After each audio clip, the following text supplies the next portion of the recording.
Assalamualaikum warahmatullahi wabarakatuh. Nah, ini lagi viral, yaitu Wapres Gibran alias Fufu Fafa tak salami AHY, Bahlil ya, hingga Caimin saat upacara gelar militer ya. Jadi mulai dari Bahlil, di situ ada Zulhas dan AHY. Kelihatan juga ada Pratikno ya, dilewatin oleh Gibran. Langsung yang disalam itu adalah Jaksa Agung Burhanuddin ya oleh Gibran. Nah, ini menjadi tanda tanya dari netizen di sosial media. Kenapa Gibran melewati AHY ya beserta Bahlil ya? Ada apa ini? Kenapa mereka nggak disalam ya? Banyak spekulasi yang berkembang di sosial media karena Gibran itu ya sakit hati karena merasa AHY itu menjadi saingannya. Jadi kita lihat banyak tamu dari luar negeri ya, tamu-tamu kehormatan dari luar negeri yang menyambut tamu kehormatan itu rata-rata AHY ya, dan bertemu dengan AHY langsung. Jadi menurut netizen ya, Gibran ini sakit hati. Apa-apa banyak diberi wewenang kepada AHY, didelegasikan oleh Prabowo AHY untuk bertemu dengan banyak pemimpin negara-negara luar ya. Karena kita tahu kualitas AHY itu selain lulusan dari Harvard ya, tidak perlu diragukan bahasa Inggrisnya ya, dan juga intelektualnya. Jadi benar-benar pantas ya kalau Prabowo mendelegasikan AHY bertemu dengan pemimpin-pemimpin luar negeri. Jadi Gibran ini jarang kita lihat ya mewakili Prabowo bertemu dengan pemimpin-pemimpin luar negeri. Karena kita tahu ya secara kualitas dan intelektualitasnya sangat jauh dari rata-rata. Apalagi bapaknya mengatakan ya ada dalang dugaan ijazah palsu dan menurut pemujanya yaitu Termul. Jadi dalang ijazah palsunya itu adalah partai warna baju biru. Tentunya fitnah dari Jokowi ini ditujukan kepada AHY, Partai Demokrat.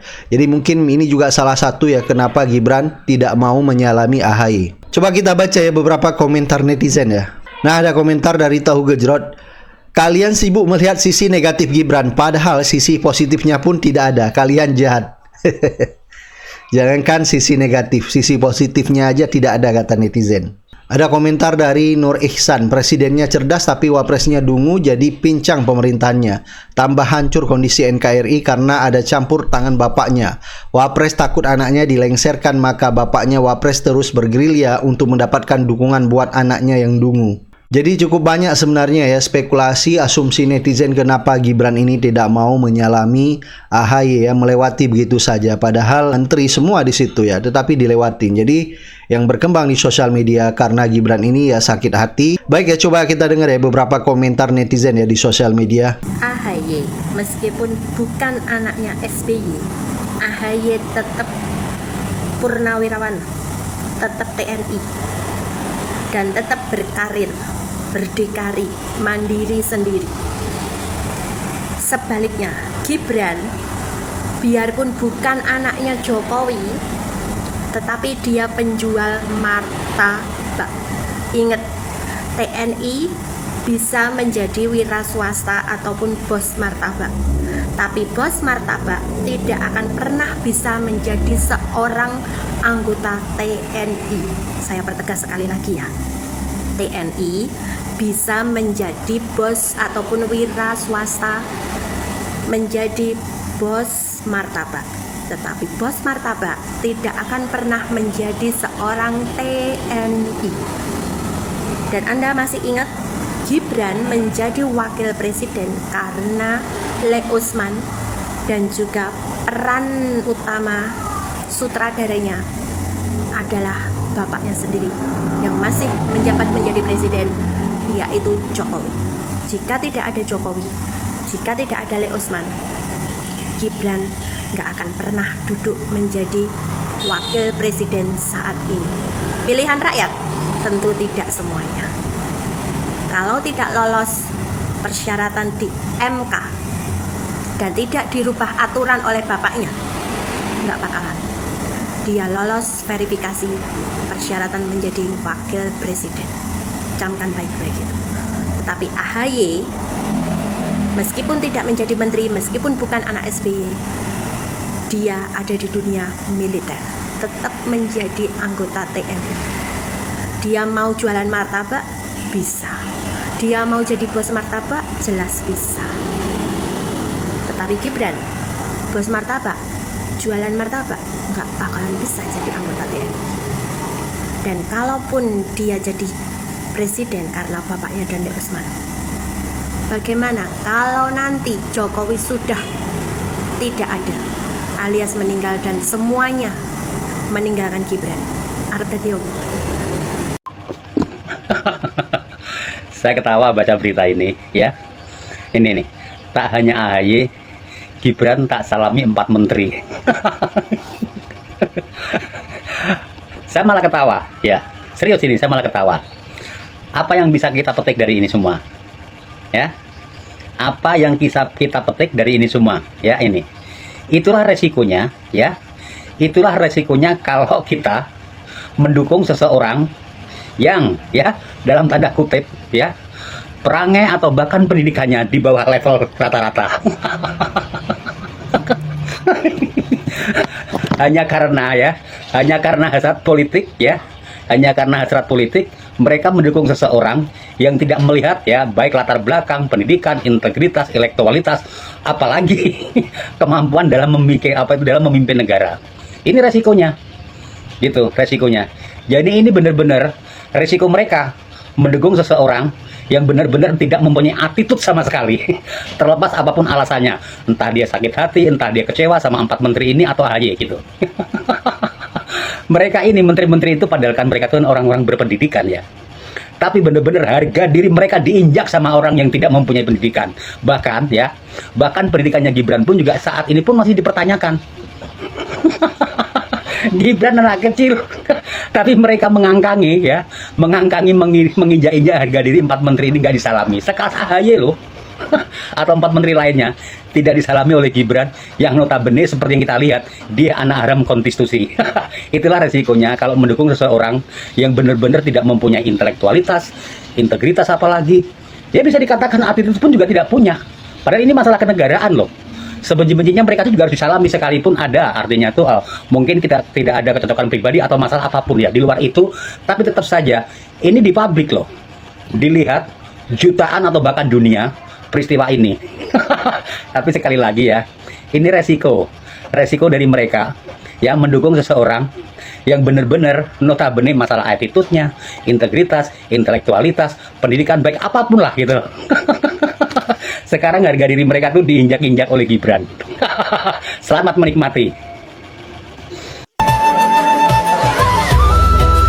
Astagfirullah. Ini alasan Mas Wapres nganjurin pakai AI. Begini hasil kalau nggak nurut sama yang mulia Gibran. Kualitas grafiknya kayak mimpi orang demam. Padahal baru kemarin kita dikasih film animasi Jumbo. Habis itu dikasih animasi kayak gini. Ibaratnya kita habis makan pagi sore, malamnya minum MBG. Habis makan sama Lisa Blackpink, besoknya makan sama Lisa Mariana. Atau dulu menlunya itu Ibu Retno, sekarang Sugiono. Ups, anak ideologinya Prabowo. Baru animasi Indonesia udah terbang tinggi, jatuh ke bumi. Begini nih kalau film dibiayai keluarga Somad. Tapi ini kelihatan banget nih aura-aura dana produksinya dikorupsi ini. Budgetnya 6,7 miliar tapi bikinnya kayak pakai Microsoft Pen. Tapi kesempurnaan emang cuma milik Allah. Tapi kalau kayak gini sih lebih cocok dilaknat sama Allah. Kaum Nabi Lut. Saya akan mengajak Anda untuk membahas satu momen yang cukup menarik ya, karena Wakil Presiden Gibran Rakabuming hari Sabtu kemarin itu mengunggah momen dia makan siang bersama dengan Ketua Harian Partai Gerindra Sufmi Dasko Ahmad ya, yang juga Wakil Ketua DPR RI. Makan siang bersama Wakil Ketua DPR RI, Bapak @Sufmi_Dasko, menunya mie bakso, nasi dendeng balado, dan tumis daun pepaya. Selamat berakhir pekan untuk kawan-kawan semua. Itu unggahan dari Gibran Rakabuming. Berarti hanya mengunggah foto makan siang dan menyebutkan menu yang mereka berdua makan, namun banyak yang kemudian menduga-duga pesan apa sesungguhnya yang sedang coba disampaikan oleh Gibran kepada publik dengan mengunggah foto tadi. Sebagai pejabat publik, yang politisi, Gibran dapat dipastikan tidak seperti netizen alay gitu yang doyan mengunggah apapun aktivitasnya di media sosial tanpa tujuan apapun, tanpa pesan politik apapun gitu ya, tanpa ada komunikasi yang jadi target dari apa yang dia unggah. Tidak heran kalau banyak media yang kemudian juga menyoroti soal itu. Misalnya saya baca kalau di Detik itu menyebutnya itu sebagai momen yang langka gitu ya. Bahkan Detik juga kemudian menurunkan artikel dengan judul menerka makna di balik makan siang Gibran dan Dasko. Ini saya kira nggak terlalu berlebihan lah kalau kemudian media mencoba menerka apa sesungguhnya yang sedang terjadi dan pesan apa sebenarnya yang ingin disampaikan oleh Gibran. Dasko adalah ketua harian Partai Gerindra, sekarang jabatannya juga rangkap, dia juga sebagai wakil ketua Dewan Pembina, wakilnya Pak Prabowo. Sebagai ketua harian itu kan dia ini menjadi pelaksana dari ketua umumnya ya Pak Prabowo Subianto yang sekarang menjadi presiden. Selain itu Dasko juga jadi wakil ketua DPR yang kalau kita lihat perannya ini sekarang ini sangat besar. Bahkan ini kan kalau di kalangan media bahkan teman-teman DPR menjulukinya dia sebagai ketua umum DPR ya, karena perannya yang sangat sentral di parlemen gitu. Saya nggak ingin menyatakan bahwa dia lebih dari ketua DPR Puan Maharani, tapi memang kelihatan sekali peran dari Dasko ini sangat menonjol. Dengan posisinya itu kan Dasko memang bisa menjalankan bahkan memainkan dua peran ya dalam konteks dengan Presiden Prabowo dan Partai Gerindra yang belakangan ini hubungannya dispekulasikan sedang merenggang atau menjauh dengan mantan Presiden Jokowi, menyusul proses amnesti dan abolisi terhadap Thomas Lembong dan Hasto Kristianto. Gibran itu bisa menyampaikan pesan bahwa keduanya baik-baik saja kok, nggak ada masalah kok ya. Dia bisa makan siang dengan Dasko yang itu notabene adalah panjang tanganan dari Pak Prabowo. Sementara dalam posisi Gibran sendiri sebagai wakil presiden yang sekarang ini sedang digoyang oleh desakan pemakzulan yang dilakukan oleh para purnawirawan dan juga para civil society lainnya, Gibran juga bisa menyampaikan pesan, saya tidak ada masalah dengan DPR. Jadi ya sekali lagi tidak berlebihan kalau banyak menafsirkan bahwa ya Gibran tidak secara iseng memasang foto itu. Pasti ada target-target, ada pesan politik yang ingin disampaikan oleh Gibran. Bisa jadi kita juga tafsirkan semacam pesan kepada mereka yang sedang mencoba menggoyangnya, jangan terlalu berharap bisa memakzulkan dia begitu. Dan kemudian juga soal hubungan antara Pak Jokowi dengan Pak Prabowo oke-oke saja gitu ya. Buktinya dia bisa makan siang dengan santai dengan Dasko gitu. Pemakzulan Gibran sebagai wakil presiden itu sekarang kan bolanya memang ada di DPR. Aturannya seperti itu ya, DPR nanti mengajukan usul ke MPR dan kemudian nanti setelah itu mendapat opini dari Mahkamah Konstitusi dan sebagainya. Kalau ada pelanggaran hukum yang dilakukan oleh seorang wakil presiden maka kemudian bisa diproses di MPR, bisa memprosesnya. Jadi penting nih posisi Pak Dasko sekarang ini, makanya kemudian Gibran bertemu dengan dia. Tapi sebaliknya unggahan foto itu juga bisa kita baca sebagai kegelisahan Gibran karena adanya gerakan pemakzulan oleh para purnawirawan itu. Jadi dia harus bertemu dengan Dasko untuk memastikan bahwa semuanya aman, semuanya terkendali begitu. Sebenarnya kalau secara hierarki kan biasanya kayak gini nih, yang mengunggah fotonya bukan Gibran, justru yang mengunggah foto adalah Dasko ya. Oh baru bertemu dengan presiden kan biasanya seperti itu ya. Artinya menunjukkan bahwa dia kan posisinya bagaimanapun juga meskipun yang satu eksekutif satu legislatif, tapi dalam posisi tentu saja Gibran itu lebih tinggi ya posisinya dibandingkan Dasko. Tapi justru yang memajang fotonya adalah Gibran. Nah, soal pemakzulan ini kan purnawirawan sudah mengirim surat ke DPR dan akhirnya setelah sebelumnya dinyatakan bahwa belum diterima dan sebagainya, akhirnya DPR juga mengakui bahwa sudah menerima itu. Pada waktu itu Dasko juga menyatakan bahwa itu akan dibacakan nanti dalam 1-2 pekan ke depan gitu. Itu udah beberapa bulan yang lalu, tapi sampai sekarang kan itu belum dibacakan ya. Tapi saya mendapat informasi dari kalangan anggota DPR bahwa soal pemakzulan itu sebenarnya secara tidak resmi diam-diam sudah mereka bahas. Dan mayoritas para anggota DPR itu sekarang ini dalam posisinya itu mendukung pemakzulan. Memang masih ada sih ya partai yang tidak sepakat seperti Golkar yang sekarang ini bagaimanapun ketuanya adalah Bahlil Lahadalia, ini proksinya Pak Joko Widodo. Makanya kalau belakangan ini muncul juga isu bahwa Bahlil digoyang-goyang gitu ya, mau dikudeta, mau dimunaslupkan dan sebagainya. Saya kira itu bagian dari power game yang ada di Golkar dan dalam skala yang lebih besar ini kaitannya dengan posisinya Jokowi dan Gibran Rakabuming. Selain Golkar saya juga mendengar katanya di PDIP. Ini menarik ini, PDIP katanya juga belum sepenuhnya sepakat juga soal itu karena memang di kalangan PDIP sendiri juga masih ada ya kelompok-kelompok yang lebih kompromis lah dengan mantan Presiden Joko Widodo. Beda dengan faksinya Hasto yang dan bersama dengan Ibu Megawati yang frontal banget terhadap Joko Widodo. Hanya saja sekarang ini katanya yang belum sepakat DPR itu adalah siapa yang akan menggantikan Gibran bila dia dimakzulkan. Kalau sesuai dengan ketentuan undang-undang kan bila seorang wapres itu dimakzulkan maka presiden itu bisa mengajukan 2 nama yang nantinya itu akan dipilih oleh MPR. Jadi itu kewenangan dari presiden. Dalam hal ini kalau dalam kasus Gibran itu kewenangan dari Pak Prabowo. Sejauh ini setidaknya ada 2 nama yang banyak disebut-sebut berpeluang menggantikan Gibran. Kalau dari internal koalisi pemerintah, Partai Koalisi Indonesia Maju Plus itu ada nama Agus Harimurti Yudhoyono, putra mantan Presiden Susilo Bambang Yudhoyono, itu yang disebut sebagai kandidat yang kuat. Sementara kalau dari partai non pemerintah, nama Puan Maharani, Putri Megawati disebut juga sebagai calon kuat karena posisi PDIP sebagai parpol sekarang kan dia memiliki jumlah kursi terbanyak di parlemen. Apalagi sekarang walaupun tidak menjadi masuk dalam pemerintahan, tapi dia secara tegas PDIP setelah Kongres di Bali kemarin, Kongres ke-6 menyatakan bahwa mendukung penuh pemerintahannya Prabowo Subianto, tapi dalam posisi sebagai penyeimbang, tidak oposisi tapi tidak juga masuk menjadi bagian koalisi. Namun 2 nama itu sejauh ini rupanya nggak disepakati oleh mayoritas anggota DPR. 2 nama itu juga sempat disebut-sebut ketika Joko Widodo kan kemarin ribut-ribut soal ijazah palsu, menyebut ada tokoh besar, ada agenda besar di balik ribut-ribut ijazah palsu dan pemakzulan Gibran Rakabuming. Dan kemudian secara spesifik kan para daihatnya Jokowi, misalnya Sylvester Matutina menyebut bahwa ada tokoh besar itu adalah mantan petinggi yang ingin memisahkan antara Prabowo dengan Gibran dan menggantikan Gibran dengan anaknya sebagai wakil presiden. Orang pada waktu itu menduga-duga tadinya apakah yang dimaksud itu adalah Megawati atau Pak SBY. Tapi kemudian mengerucut ini tuduhan itu ditujukan kepada Pak SBY karena salah satu ternak Mulyono, begitu netizen menyebutnya, yakni Pradi Bersatu, Sekjen Pradi Bersatu yang melaporkan para aktivis ke Polda Metro Jaya, ini Adi Darmawan kan menyebut bahwa cirinya orang itu adalah mengenakan kemeja seperti yang dia pakai. Itu dia menyampaikan di Kompas, TV Kompas, dan pada waktu itu dia mengenakan pakaian berwarna biru dan orang kemudian menyimpulkan ya itu yang dimaksud adalah SBY. Nah ini yang kemudian membuat membuat kemudian Partai Demokrat berang dan berencana bahkan membawa kasus ini ke ranah hukum. Tapi kemudian situasinya mereda, apalagi kemudian Kaisang Pangarep membantah bahwa Pak Jokowi nggak pernah menuduh Pak SBY, dan katanya hubungan antara Pak SBY dengan Pak Jokowi cukup bagus. Hubungan Gibran dengan Pak SBY juga bagus karena Pak SBY ketika sakit kemarin juga Gibran sempat menjenguknya. Kelihatannya kasus itu nggak berlanjut ya, kalau kita lihat justru yang sekarang malah berlanjut soal Sylvester yang sampai sekarang belum dieksekusi untuk masuk penjara, padahal dia sudah divonis 1,5 tahun penjara. Ini nama ini memang kemudian mengerucut ke wapresnya, ya ini calon wapresnya adalah AHY dan Puan Maharani. Dan nama itu juga disinggung oleh mantan Menko Polhukam Mahfud MD di channel YouTube-nya. Dia menyebut bahwa kalau rekam jejaknya itu memang cukup mumpuni AHY, tapi dari sisi politik ya kata dia belum cukup ini AHY. Sementara kalau Puan, justru Mahfud MD menyebut selain Puan itu nama Ganjar, itu pasangan dia sebagai calon presiden pada Pilpres lalu juga berpeluang untuk menjadi wakil presiden yang diajukan oleh Prabowo Subianto, atau bahkan nama Gubernur Jakarta sekarang. Ini politisi PDIP Pramono Anung juga menurut Mahfud MD punya peluang. Bukan hanya itu, kalau dari luar pemerintahan kata Mahfud MD, nama Anies Baswedan juga sebenarnya berpeluang, tapi kata dia kan persoalannya Anies Baswedan tidak punya partai politik. Sementara kalau sekarang ini kemudian Gibran dimakzulkan, maka yang punya peluang itu ya para politisi, karena yang menentukan adalah MPR, dan kita tahu MPR ini adalah representasi dari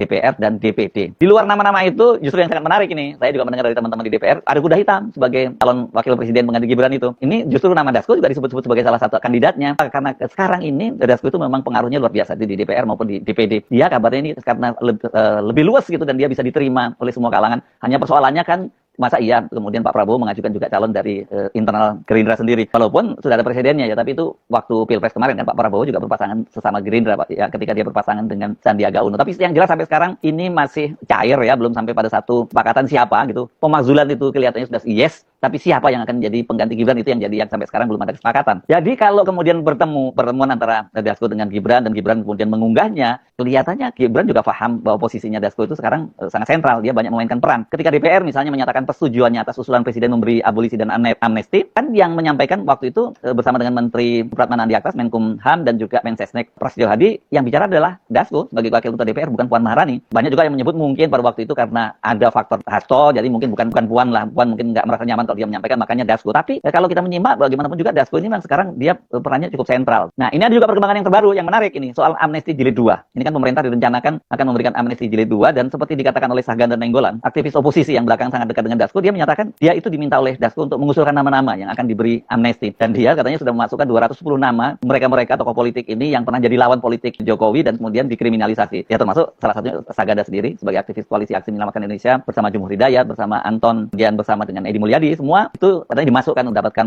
amnesti. Juga nama Habib Rizik Sihab. Ini jadi menarik ini kalau memang itu yang terjadi nantinya ya. Kalau lihat rekam jejaknya ya, kendati dia ini politisi Partai Gerindra dan dulu menjadi lawan dari Joko Widodo ya, karena Pak Prabowo kan lawan politiknya Pak Joko Widodo pada Pilpres 2014 dan 2019. Dasko ini punya kedekatan dengan Joko Widodo. Salah satunya ini adalah operasi politik masuknya Prabowo ke pemerintahannya Jokowi. Dan kemudian seperti sama-sama kita ketahui, Pak Prabowo menjadi Menteri Pertahanan di era Pak Jokowi, dan selanjutnya kemudian didukung oleh Pak Jokowi pada Pilpres tahun 2024 berpasangan dengan anaknya Gibran Rakabuming. Tokoh yang ini yang membongkar peran dari Dasko itu politisi Gerindra sendirinya nih, Habibur Rahman, yang dia menyatakan bahwa ada operasi senyap sebenarnya yang dilakukan itu untuk mempertemukan Pak Jokowi dengan Pak Prabowo. Pertemuan yang waktu itu sangat saya kira sampai sekarang masih catatan sejarah di Indonesia. Ini ketika Pak Prabowo akhirnya bertemu dengan Pak Jokowi di stasiun MRT Lebak Bulus ya. Mereka bertemu di sana, dan kemudian mereka makan siang di Sate House di kawasan Senayan. Dan itu awal dari kemudian Pak Prabowo masuk dalam pemerintahannya Pak Jokowi, dan kemudian bersekutu keduanya. Nah, di situ menurut Habibur Rahman ada dua figur yang berperan untuk dalam operasi senyap. Dari Pak Jokowi dan PDIP itu ada Kepala BIN Badan Intelijen Negara Budi Gunawan, sementara dari Gerindra itu ada Sufmi Dasko Ahmad. Ini versi dari Habibur Rahman yang juga dikenal sebagai orang dekatnya dari Dasko. Dan operasi itu sukses. Pak Prabowo kemudian masuk, ya, dan terjadilah rekonsiliasi antara dua musuh itu. Jadi ya Dasko ini memang figur yang bisa diterima banyak kalangan, dan dia punya hubungan baik juga baik dengan Jokowi, dengan Pak Prabowo tentu saja ya. Makanya kemudian banyak yang terkejut ketika Dasko, ketika rame-rame PSI pada waktu kemarin itu ganti logo menjadi Partai Gajah yang kepalanya terpotong, gajah merah kepalanya terpotong itu. Dalam sebuah acara Dasko menyinggung soal logo Partai Kancil, dan banyak orang yang mengkait-kaitkan ini kok kenapa Dasko menyindir PSI gitu. Belakangan Dasko menyatakan dia nggak ada maksud kok untuk menyinggung PSI ketika dia bicara soal logo Partai Kancil itu. Tapi Dasko memang tidak ikut hadir ketika Pak Prabowo sowan ke Solo dan juga kemudian menutup Kongres PSI. Padahal Pak Prabowo bawa rombongan para menterinya gitu ya. Nah, begitu pula halnya seperti tadi yang saya sebut proses abolisi dan amnesti Tom Lembong dan Hasto. Dasko jelas punya peran besar, dan banyak orang menilai bahwa sebenarnya proses abolisi dan amnesti itu ya sebagai satu tanda yang paling kuat bahwa Pak Prabowo mulai meninggalkan Joko Widodo. Walaupun belakangan juga dibantah oleh Pak Prabowo sendiri. Kalau benar seperti yang dikatakan oleh Saganda Nainggolan, ada 210 orang lawan politik Jokowi yang diusulkan oleh Saganda ke Dasko untuk mendapatkan amnesti, dan kemudian nantinya juga betul-betul diberi amnesti, maka kita bisa berduga-duga dong pertemuan makan siang antara Gibran dengan Dasko. Ya ini bukan makan siang biasa, tapi makan siang yang penuh dengan nuansa politik tingkat tinggi. Apalagi kalau dikaitkan dengan jargon dalam politik kan tidak ada makan siang yang gratis. Saya sebenarnya